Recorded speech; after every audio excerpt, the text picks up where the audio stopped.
Parrot TV, the voice for humanity. Hello, welcome to Parrot TV's Literary Corner. Today we have Mike Matthews. He's the author of a book called Water of Joy, published by Finishing Line Press. He has copies he can sign and sell through PayPal as well. His second book, Ashes, has been accepted to be published also by Finishing Line Press. It will be released in March 2022 and will be available on the publisher's page for ordering. Mike Matthews has been teaching college writing courses since 2001 at Central Texas College in Killeen, Texas, including creative writing courses for writing poetry, short stories, and novels. And he's also sponsored the Writers Club for Students and the student journal Byways for Arts and Letters since soon after he arrived to teach at the community college. He has published several individual poems, including one titled The City of Strings in an anthology, The Book of Hopes and Dreams, published in Scotland, and is still available on Amazon. He lives in a small city, Caparis Cove, in Texas. After classes, Mike Matthews goes for walks to the pond and the park to practice listening for the whispers that manifest the moments of poetry. Thanks for joining us today, Mike. I hope you're doing well. I'm doing well, thank you. And for those who didn't catch my name because I didn't mention it, I'm Dustin Pickering, your noble eightfold host, as I say sometimes. I make a little reference to the Buddha there. But anyway, it's nice to meet you online, and it's great to talk with you about your work, your upcoming work, as well as things you've published in the past. So, if there's anything that hasn't been mentioned that you'd like to say about yourself that's not in the bio, then feel free to just speak up right now. I can go ahead and say what you want to say about yourself. Have a little space for that. Sure. I've been studying as much as I can to learn everything that I can about writing since I can remember. I got bit by the writing bug, I think, when I was about 14 or 15, and read, of course, Breakfast of Champions, Kurt Vonnegut at 14. And then I said, okay, now I want to figure out everything I can about how to do this. So, I dreamed of developing writing and eventually writing a novel. I haven't done that yet, but I got into poetry when during undergrad school at University of Texas at Austin. I took anything that had to do with intensive writing, component, and I couldn't get any kind of fiction narrative out that felt right, but I did write all night long. There was a jazz show on the local radio station, KUT, from 12 to 5 in the morning. So I would write all night and just express and play with language and play with the density and the dimension of words and the sound and so on. And then eventually I decided to apply for the Master of Fine Arts in Creative Writing, and I didn't have any fiction with me, but I did have some poems. So I applied for the poetry program in San Marcos, Texas. Used to be called Southwest Texas, now it's Texas State, and I got in the 90s, and I had a blast. I realized that this was something that I could continue to learn about. So I finished the MFA there and then went on to teach at Austin Community College, taught some creative writing classes there. That was part-time, and then I got a full-time job, full-time position here in Killeen, which is next door to where I live at Central Texas College, and had tons of opportunity to teach writing, technical writing, creative writing, novel writing, composition, literature. It just goes on. And so my experiences with working with the students in the with the arts and letters journal called Byways helped me figure out one mystery that I always wanted to clear up, which is how in the world do you put together a book of poetry? You know, I mean, stories, they have you know, plot points, and you can draft them out in acts and so on, but books of poetry, you know, they're kind of um thematically put together, you know, not so much narratively put together. So I worked for years with students, and we all worked on putting it together based on whatever we got submitted, and that led to being able to figure out how to manifest these books of poetry. So a long line of experiences where it led me to being able to put this book together. So kind of create it. It doesn't necessarily get, they sort of manifest, you know.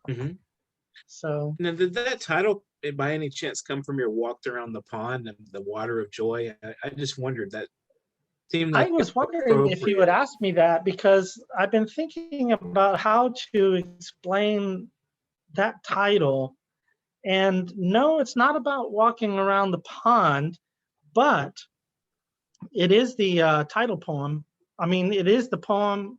It is the title of the title poem, "Water of Joy," which is I placed in about the middle of the book, and it's the main poem that started the whole book is called "Water of Joy," and it started on the step of a temple called Angguasu in Huanggang, in the province Hubei in China. I had a very, very difficult year before, experienced some loss. A couple of my sons were going through some very difficult times. I got some illness that was very difficult. And then by that summer, after everything was sort of simmering down a little bit, we went to visit family, my in-laws and friends in China, and I just wanted to, you know, find some peace, some serenity. So I went to the temple, and I like to sneak into the back and sit on the step and listen to the monks chanting. I didn't know at the time what they were chanting, and so I did. I just went out there and snuck onto the step and listened to them, and the chanting started to affect me. It was as if it reached down into me, like I was a well full of old, mucky kind of water, just kind of stagnant, mucky, swampy water. And it felt like it just pulled that out and just released it. And I felt this release. And so, to be honest, I didn't quite know how to describe that without just talking about my being some kind of well full of mucky water, because that seemed like it would just centralize it to one kind of image, you know, like, oh, I know about wells or whatever. I'm not quite sure. And then, so I called it Water of Joy. And then I noticed that as the book started manifesting more and more poems, I went home after that experience and wrote that poem. And then all the other poems started to manifest from that. And without really planning it or being conscientious of it or making the choice, a water theme kept appearing. I'm not exactly sure why. Vapor water, frozen water, swimming is very important to me. So this kind of image kept recurring, and that's really subtle kind of underlying kind of theme that runs through the book without really having planned it. I just noticed it and started to say, wow, okay, this is interesting. So there are poems about swimming laps, you know, and being in between the beginning and the middle, being in between the beginning and the end of that lap and going back and forth and so on. So there's a correlation there, I think. So that's an explanation of any, not kind of a literary definition of that title, but since the book is kind of about seeking that serenity, the persona in the book is seeking serenity or moments of stillness, discovers it sometimes, but doesn't really notice it, just kind of loses it in the next poem. There's some kind of sense of almost being there, but always being kind of in between that dark kind of experience that's not really mentioned in the book. That's actually in Ashes, which is based on the year before. So Ashes is kind of a prequel to this book, but it's coming out of that times and then seeking that kind of moment of relief, but not quite getting there yet. And so is Ashes, is that kind of like metaphorical for the murk that you were saying, you mentioned at the Waters of Joy? became that way. It became that way. So these are like companion volumes, basically, in a way. They are. And then the one that I've been working on for a very, very long time, we spoke about that through some chat messages. I've been working on a manuscript for years. It was very, very difficult to work on. It's very dark and difficult and full of pain. So I can work on it for about an hour and then, you know, I have to take a break. That one seems to be the prequel to all these two, you know, that's like the beginning. So you're going backwards from point 3 to point 2 to point 1. That's interesting. Yeah, which feels very healthy, actually, because I don't want to work my way from there to this. I'd rather be in this state of mind and be able to work on that stuff. So yeah, Ashes became what you just asked. But basically, that is the year my father passed away, and I had his ashes for a while until my brother could come down and we could go and take care of my dad's last wishes of where he wanted his ashes to be. And so we made a special trip to take his ashes down to the coast, Texas coast. And when we opened them up to spread them, I was a little bit stunned at how much they were the color of caliche and how I didn't expect that. So that sort of pushed me into thinking about Ashes. And then when I was cleaning up his leftover life, which was at the point kind of in disarray, I noticed all the things that he kept that carried his story, but then once he had passed, that story seemed to be in pieces, you know, just sort of like in ashes or ashen. So it made me think about what we hold on to, or what we think about or don't think about, and what we don't notice that has importance or insignificance. And it's got one moment of light at the very end of that book. The rest is pretty gray and ashen and seeking and just sort of in this sort of ashen like limbo, you know, until you get to the end, and there's a gesture of kindness. So why don't you share a poem or two with us? Yeah, I'd like to. Thank you. Get a sample of what you're writing from. You know, it sounds very interesting. I noticed that there's a theme in what you discuss about the moments that we miss in a way, whether it's a moment of stillness or a moment that we just overlook. There's like these moments that you're talking about is we kind of overlook them in a way. You have to I think a lot about that last part that I added onto the bio, going down to the pond and listening for. I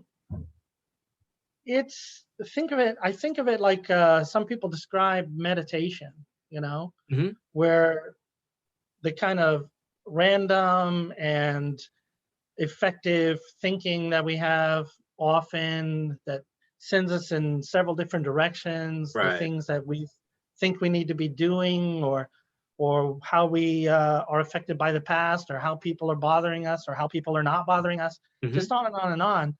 And when I go on walks, I try to let that stuff just be there and put it aside, not try to conquer it, and just let whatever it is that's going on come in and communicate. Right. Whether Kind of it's meditation. yeah, it's like a meditation. It's like a moving meditation, right?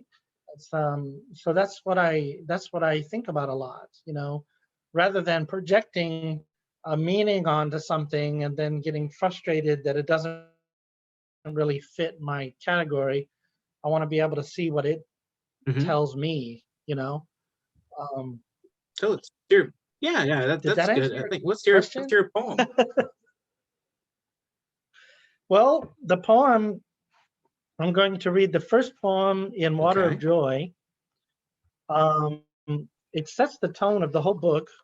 It was a very difficult poem to write because it seems to go against our ingrained idea that we make meaning. We are individuals fighting the darkness. Trying to shine our light. There is a lamppost right down on the corner where I live, and for a long time the the glass part of it was hanging off, about to fall. It's hanging by two wires. So I wrote a poem about that, and then I ran out to take a picture of it right after I finished the poem, and they fixed it. So I couldn't take a picture of it the way that I wanted to. So that's why I used that picture instead. That's a picture of a lamp.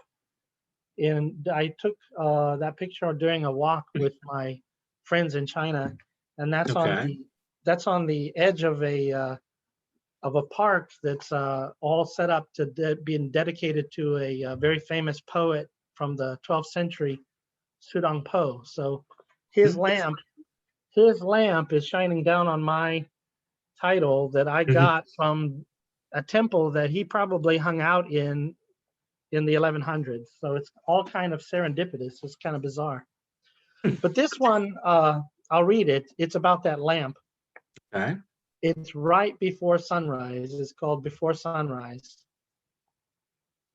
The sphere of light from the lamppost, diffused by misty fog, holds back the encroaching dark night. The roads at the intersection extend into emptiness. The sky shows no stars. Soon, the sun will shake away the fog, and the morning will outshine the lamplight. Then stop signs, busy traffic, rough engines, and car horns will define the outlines of the streets. The lampost's thick glass fixture hangs on impermanent red and green wires. It will fall soon, and the bulb will break. Then the night will encompass the lamppost and everything within its small light. Before the sunrise, before the new light, the stillness of the silence and the dark will define no objects, no street to travel. The shape of nothing will appear as the endless form of serenity. definitely see the metaphysical influence in that. Very interesting. It's a quite interesting poem. You want to share another one with us? You have time. Yeah, I have. It's I'm really grateful for this time. So yeah, I would Mhm. love to. Would you like to hear the title poem? A Water Sure, of let's Joy. do it. Okay, I apologize for the tones. I'm still working on my tones in Chinese. Mhm. This one's pretty easy tone. The chanting at Anguas reaches deeply into timelessness, forgoes a need for understanding. Small white butterflies float above tiny magenta flowers, the size of fingerprints. I am in between me and not me. I am not a father. I am a father. I am not a husband. I am a husband. I am not me. I am me. No reason in a heartbeat of an old human chant without time, without development of time. The heartbeat of the soul, of energy, of voice. The keeper of the mind is the heart, the silencer of reason. The mantra pulls from the deep well of sorrow to drink the water of joy. That's where I got that kind of. It was a sensation. It was actually a sensation. I think I felt similar things before. You become aware of something going on, like your psychic monsters are below the surface, and they sort of get pulled out to where you're aware of them, and then you can kind of, in a way, deal with them on their own terms, and you start to feel kind of like you're letting go of something. Yes, it was very much like that. It was the rhythm, the tone, and everything that was there started to resonate, and I just couldn't hold on to that sorrow. It just kind of came out, and then I noticed it was a very hot day, but it's still I noticed the what was around me. I was able to see outside of my own difficulties. That's interesting. So what do you think we've talked a little bit about that may answer this question, but I was thinking, what is the most interesting and poetical thing that has happened in your life so far? Interesting and poetical thing that has happened. Oh, I'm sure there's a lot. I mean, a lot of stuff happens to everybody, but I thought that was an interesting question to ask.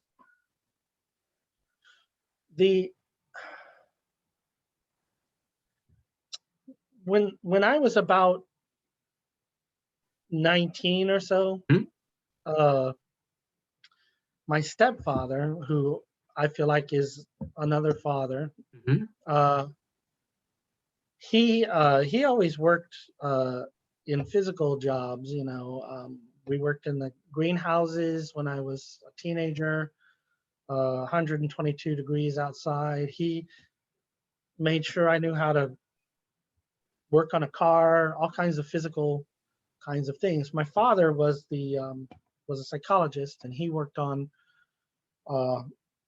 We spoke intellectually together, so I had two sides of me, So I never expected this to come from my stepfather, whom I call Pop.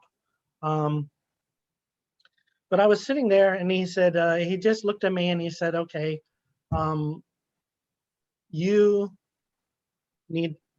are the one who's going to be a writer. If you want to be a writer, then you're going to have to live 5 more lives than the rest of us do, which meant I didn't figure that out until recently. And I think I've done about maybe 4 so far, the things that I've gone through.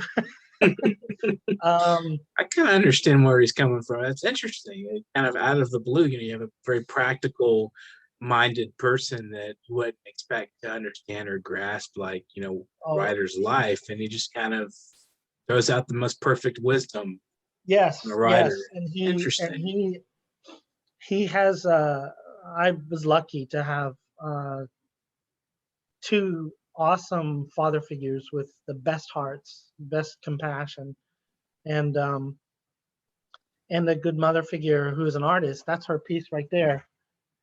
She's, The one that's kind of the flowers there. yes, that's her. That's her. Beautiful. Love it. Yeah, and so basically, right now, I think I'm having a lot of good insight into the spiritual nature of poetry.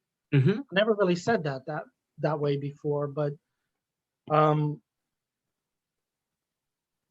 poetry to me is I guess I'll just say it. This is my first interview, but it's a spiritual practice. It seems Hmm. like you can kind of see it in the hear the overtones there. Right. Meditative. Hmm. Absolutely. I definitely catch Used to that in be there.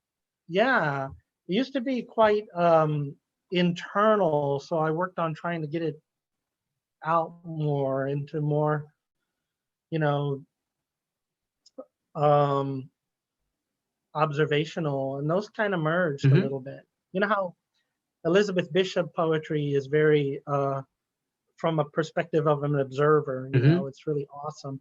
And Li Young Lee's poetry is very um, uh, meditative, thoughtful, delicate, Hmm. and somewhat internal. Hmm. And I have influences in the poetry world from many people like Li Young Lee, Pablo Neruda, Elizabeth Bishop, T.S. Eliot, super, super, super dry. Uh, and therefore intellectually funny Hmm. sometimes poetry or dark. Right. But yeah, um, this kind of a mixed matched way of answering your question, but Hmm. it's not easy to solidify a definition of experience with life and poetry and together. But right now, I think I'm able to see back on a lot of things I've done and places I've been and chances I've taken and mistakes and losses and gains and just within this time, this last year or two, or even the last 5 years, things have been coming together Hmm. uh, with the experiences I've had and the things I've wanted to try to express with writing. Yeah. Interesting. It's sometimes there's the moments that compact all of your experiences together, and you all things start to pull through, and you see where the line was headed, and it's those are those moments Yes. when a lot of times I think poetry happens in those moments where you're just illuminated and just feel it better Yes. in those moments, and so that's why you're writing backwards. I think so. I think so. Well, I had been working on that one very, very difficult manuscript Hmm. for years, and it's just too difficult to work with. So these came out like as a result of exercising those muscles, right? Hmm. Exercising those, uh, exercising that practice of sitting and writing and working and listening to that poetic voice and going on and on. And these two pieces came from it. Plus, I owe some thanks to some friends who were some former students who noticed that I was sitting idle on a big stack of work, and then came and pulled me into writer circles that they were forming. Two of them up here in Central Texas area, Hmm. and then told me, "You need to get serious, get to work. You have this huge stack of work. You need to work on it. You can do it, you know, or go do something else." So I came home and thought about it, and I said, "Well, yeah." They kind of used my lessons that I gave to them, and they, like those really awesome kung fu movies, they Hmm. started to put my lessons back on me, and they got me in motion, and I started to get to work. So I think So we have a they remaining. watch this, and they probably will. They know who I'm talking about. So we have about a remaining 2 or 3 minutes left in the program. If you would like to, I mean, you kind of did the first thing I was going to say is if you want to throw some thank yous out there to put people that have influenced and inspired you, as well as impart a few words of encouragement or wisdom to the audience and fellow writers and artists out there. You know, we have a little time for that. Some encouragement. It's a to do something like this takes a a practice of consistency. It's not, what I've learned is that waiting for moments of inspiration um, to get to the page, or now, you know, the laptop or whatever, and then furiously write out something and then have it work might take a long time. So being consistent, making the time, showing up, that's what I was taught by several of my writing teachers. Show up, you know, show up at the page, get that practice in motion, and then when you're there, it'll start coming, and when it comes, and you can put it on the page and work on it later. It's a process, basically. It's a learning process, and I'm so grateful to have gained confidence enough to trust that learning process. And I think that's the part that has happened over the last few years as a result of this. I've learned that I can trust the process rather than wait for those moments where I have an idea and I have to get it all down, maybe in the month of November or whenever that 50,000 word thing is. That works for some, but for me, it's a process that I can trust.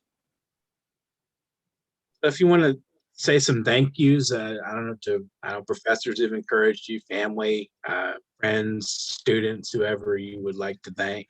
Oh, everybody. I had so much good feedback and help, and it would take a long time to list names. My family has been really supportive of my quirky, creative ways all my life. My spouse, Hui Qin, is super supportive. She comes from a culture that honors poets like demigods. So when she sees me idle, you know, she didn't study poetry or art and so on like I did, but she sees me idle. She says, instead of, you know, go out and fix a car or whatever, it's maybe you should be working on your art. And that is amazingly encouraging. So I thank her. I thank my teachers. Dr. Bob, he was very helpful and confirming, you know, just acknowledging the spirit of my creative work. And that was in the MFA program. Yeah. Well, thank you for joining us today, Mike. It's been wonderful talking with you at the New York Parrot. We had Mike Matthews today, and you never know where we'll be tomorrow. We could be in Europe or Asia or anywhere else, any continent you can imagine, we can be there. So if you want to get in touch with me at Dustin Pickering here at Literary Corner at NewYorkParrot.com. That's my email to reach out if you would like to be on our program.